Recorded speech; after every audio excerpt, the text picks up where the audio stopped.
Mother's Day po sa mga nanay.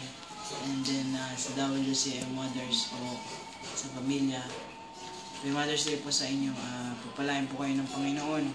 At patuloy po kayo na magsilbi para sa Panginoon. And then I know that God will grant the desires of your heart. Lahat po yan bibigyan po yun. Especially kay Pastora po.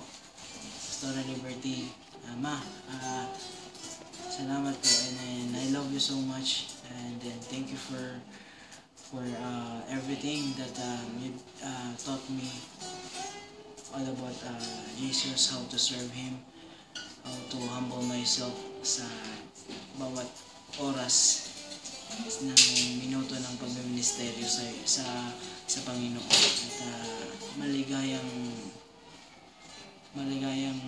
araw para sa mga magulang katulad ninyo. Pagpalain po kayo ng Panginoon. And ganoon na rin po ang pamilya natin at sa WCM and WCMA YUG family. Happy Mother's Day.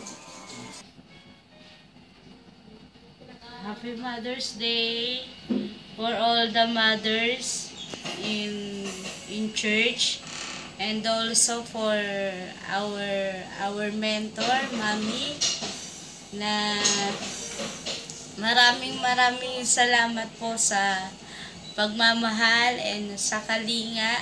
Although na matigas ang ulo namin, pero nandyan ka pa rin. We love you, and we hope na maging malakas ka pa at kayo ni Daddy. Yun lang.